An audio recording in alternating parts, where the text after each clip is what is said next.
All right, we're going to do, just for the sake of time, we're going to do one topic for part one and then move straight into part two. So it'll be a little shorter exam this time. Okay. Okay, let's talk about your daily routine. When do you usually get up in the morning? Well, it depends on different periods of my daily life. On the weekdays, I usually get up at 7 a.m. However, on the weekend, I usually get up at about 11 a.m. Yeah. And why do you wake up so late on the weekend? Because I want to sleep late and I need a rest. I think that's too tired. After a week of work, really let me get too tired, and I need to sleep long time. I need to relax myself. Mm-hmm. Okay. And on the weekdays, do you usually have the same routine every day? Yeah, of course. Because I have a self-paced flying. Of the weekdays, I need to get up at 7 a.m. Then I have enough time to prepare for breakfast. Mm-hmm. Okay. And go ahead. Yeah. Is your routine the same today as it was when you were a child? Well, absolutely no. When I was a child, I can get up a little bit late, about 8 a.m. I remembered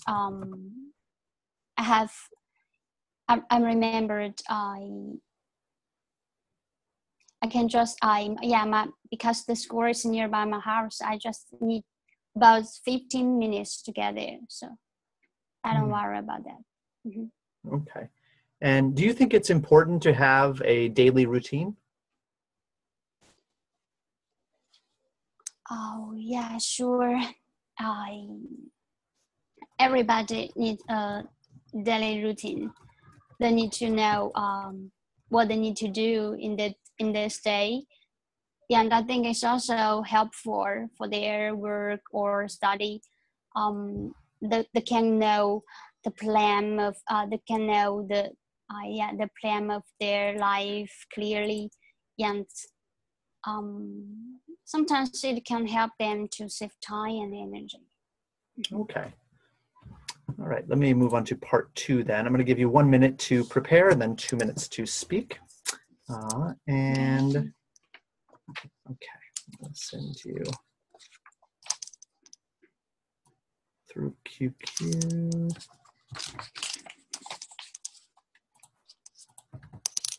All right. So it says, describe a time you needed to use imagination. You should say what the situation was, why you needed to use imagination, what the difficulties were, and how you felt about it. 1 minute to prepare.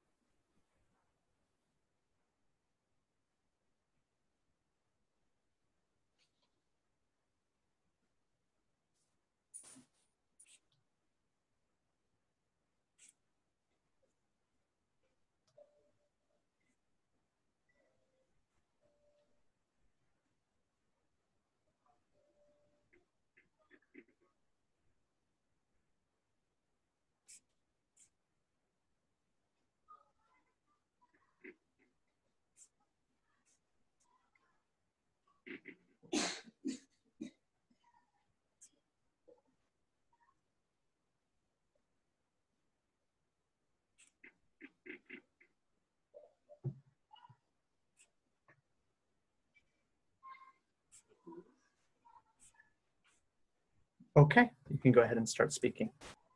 Okay. Yeah, I remembered when I was a student of the university. I took part in activity land volunteer teaching, which was organized by the university.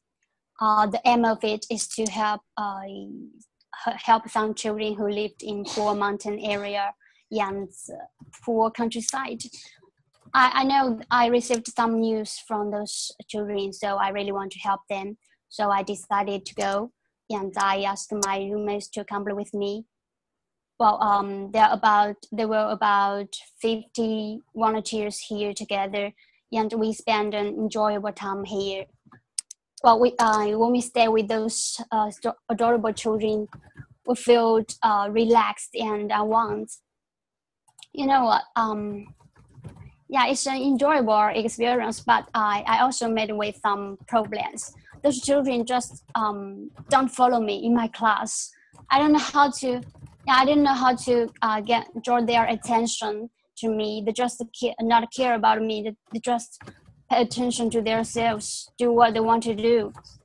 Well, so I tried lots of ways. However, I failed time to time, and I imagined if I was a child, so what will I may be interested in, and I read lots of fairy tale books. I suppose if I present the fairy tale world in front of them, they maybe like it. So I try to imagine the roles, what the roles in those books will look like, and their appearance, their motion, and even their voice. Okay, let me stop you there because it was 2 minutes. So I'll move on here. But I have some questions related to this topic. Why do most children have a wild imagination? Wow, children have no basic awareness to the real world, right? They even don't know how to distinguish the right from the wrong. They can say in their life follow all kinds of things which follow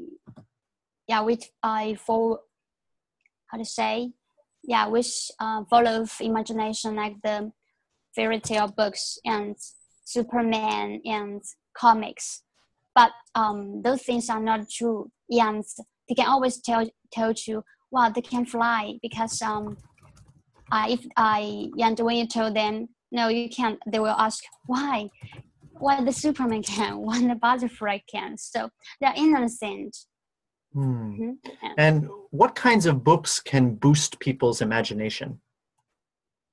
Well, I think all of this can do, no matter the dictionaries or the comics or some technical books. I think all of them can do this, because you need to, when you are reading, you need to think, you need to analyze, you need to understand, you need to know how to grasp the ideas from this book. So I think this process is full of imagination. Mm. And do you like to watch movies about the future? Sure. I always curious about the future. I want to know where people will live, how they eat, how they study, and where they will study, and what they will eat, and anything. So the movie can meet my demand of the imagination. Mm-hmm. Mm. And what can schools do to help students be more creative? Well, from what I know, I think they can have more art classes. In China, they're just one course a week. So, however, I think art is a good way to improve their creativity and imagination. And also, the handcraft courses can do this too. They can make things. They can create new things. They can combine their ideas with the real world and create a new thing. Yeah, I think this process is useful. And last but not least, I think the group activity is also significant. When the children or students, when they get along with each other, they need to discuss. They need to think, and they need to talk, present their ideas to others. So yeah, all of this can do. All right, cool. I'll stop you there. Nice job. Okay. Let's see here. Okay. So overall, this was really good. I think the grammar maybe slipped just a little bit, and then it got quite a bit better toward the end. But let's start with part one. I need to relax. You don't have to use any object after that. I need to relax. And then I couldn't tell what you said here with number one. I have a self something on the weekdays. Yeah, I have self-paced. Okay. Self-paced plan. I see. I think it's the word plan that I'm getting. Yeah. I think that's the part that I got confused with. So okay. Yeah. Plan. And here, prepare. Prepare. I don't remember how I heard it, but yeah, maybe it was the emphasis here. Prepare. Yeah. Make sure this part is there. There you go. That's it. Okay. Yeah, absolutely not. When I was a child, I could get up a little bit late, and it took just 15 minutes to get there. Now, this theme here of using present when you should use past, I saw that as a huge problem in part two. Yeah, you can see like in 2 minutes, it's quite a lot of grammar issues, but most of them are exactly this problem, as you'll see. So the aim of it was to help. When we stayed, we felt relaxed and well. Those children didn't follow me. They just did not care about me. Did what they wanted to do. And then when I was a child, what would I be interested in? Or if I were a child, what would I be interested in? Yeah. Okay, but the other issues, this word volunteers. The V is the issue there. Yeah, I know V is a kind of common issue, but yeah. Can you try that once for me? Volunteers. Volunteers. There you go. That's much better. Yeah. Because actually the first time you said it, I couldn't quite catch what you said. And then the second time I realized, it's a pronunciation issue. This came out a little bit strange because we felt relaxed and unwound. You've got verb and verb, but I got confused if it was adjective and adjective. So yeah, I guess it's not a quick way to fix this except to say maybe just to remove this, we relaxed and unwound. Do you see what I mean? Yeah. Okay. Okay. Cool. Because yeah, now we've got verb and verb, and there's no confusion there. Yeah. And here's time after time. Yeah. Okay. And then in part three, this is where your grammar got quite a bit better, I think. I have no basic awareness of the real world. They don't even know how to. For part three, don't be afraid to take a little bit of time at the beginning. What often happens in part three is you get about 30 seconds in, and then you realize, oh, I don't really know how I'm going to conclude this idea. I just kind of I kind of ran into the answer, but now I don't really know how to finish it. So take like 3 or 4 seconds at the beginning. Give something like, oh, that's interesting. And then start your answer. You're not going to get deducted for it. Don't do it in part one, but do it in part three. Give yourself a little time. Just use those standard, like, that's an interesting question, or let me think about that, or give me a few seconds here, and then start. Yeah. Even if you don't need it, just take your time, even just to think about the grammar for a moment. Yeah. And no matter, again, the no matter problem. So this came up twice here. Yeah, whether it's